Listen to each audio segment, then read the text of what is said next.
Good morning, students. How are you all? I hope you all are good in health.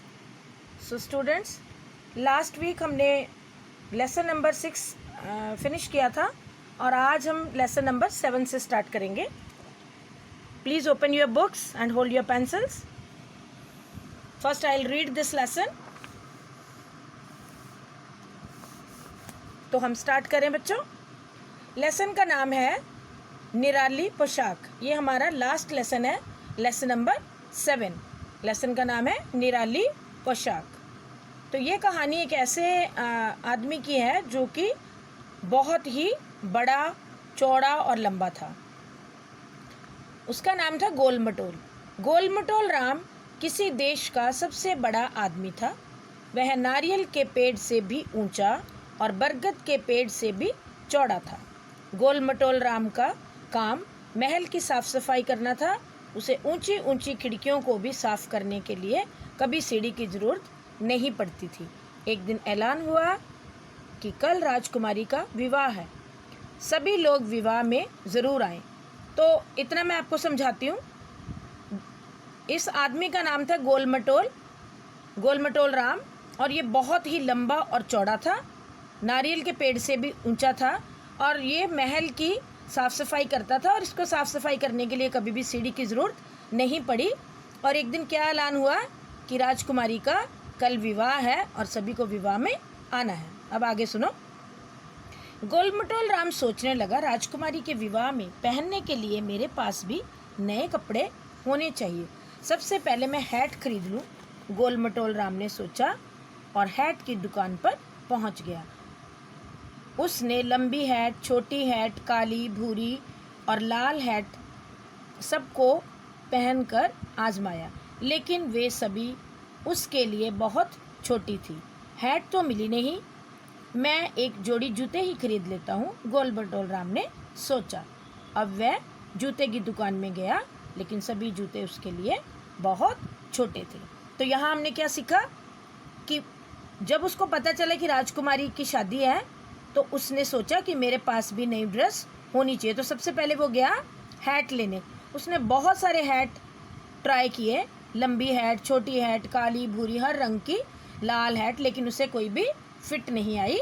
और वो जूते की दुकान पर चला गया और जूते खरीदने के लिए उसने दुकानदार से बात की, लेकिन सभी जूते उसे बहुत ही छोटे थे. जूते भी नहीं मिले, कम से कम नए कपड़े तो खरीद लूँ. गोलमटोल राम उदास होकर मन में बोला. कपड़े की दुकान में उसने रेशमी कमीज़ें, चौड़े पजामे और पतलूनें आजमाई. वे भी उसके लिए बहुत छोटे थे. महाशय, आप दर्जी के पास क्यों नहीं जाते? वह आपके लिए नए कपड़े सिल देगा, दुकानदार ने सुझाव दिया. अब जब उसको जूते भी नहीं आए और हैट भी नहीं आया तो वो कहाँ गया? कपड़े की दुकान पर. लेकिन यहाँ पर भी उसे हर तरह के कपड़े उसने देखे, लेकिन उसे कोई भी कपड़ा फिट नहीं आया. तो टेलर ने उसे क्या सलाह दी? दर्जी ने उसे बोला कि दुकानदार ने उसे बोला कि आप दर्जी के पास जाओ और दर्जी की दुकान के पास में जाकर अपने लिए नई ड्रेस सिलवा लो जो कि आपको फिट आएगी. अब गोलमटोल राम दर्जी के पास पहुंच गया.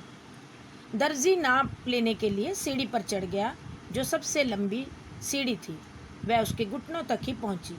आप कुछ ज़्यादा ही लंबे हैं, दर्जी ने शिकायत की. मैं आपके लिए नए कपड़े नहीं बना सकता क्योंकि मैं आपका नाप नहीं ले पा रहा हूँ. तो अब गोलमटोल राम जब दर्जी के पास पहुंचा तो दर्जी को उसका नाप लेने के लिए सीढ़ी लगानी पड़ी और सीढ़ी पर चढ़कर भी वो उसका नाप नहीं ले पाया.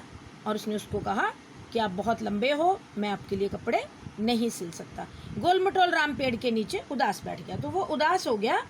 तभी एक टोकरी वाला कई तरह की टोकरियाँ लिए उसके पास से गुजरा. रुको रुको, गोलमटोल राम चिल्लाया, मुझे एक ऐसी टोकरी दो जो सबसे बड़ी हो. ज़रूर, टोकरी वाले ने लाल और पीली फूलों वाली एक सुंदर सी गोल टोकरी छांट कर दी. ये टोकरी मेरे लिए हैट का काम करेगी, गोलमटोल राम ने टोकरी सिर पर रखते हुए कहा. तो अब क्या हुआ? अब टोकरी वाला उसके पास से निकला जिसके पास रंग बिरंगी टोकरियाँ थी. तो उसके दिमाग में एक सुझाव आया कि इस टोकरी को मैं अपना हैट बना लेता हूँ. और उसने एक सुंदर सी टोकरी खरीदी और अपने सिर पर रखकर बहुत खुश हुआ.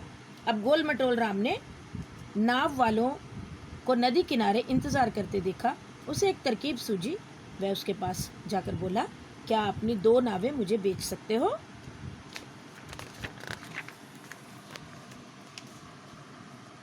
तुम हमारी नावों का क्या करोगे? नाव वाले ने पूछा। ज़रा ठहरो और देखो, गोल मटोल राम ने उत्तर दिया।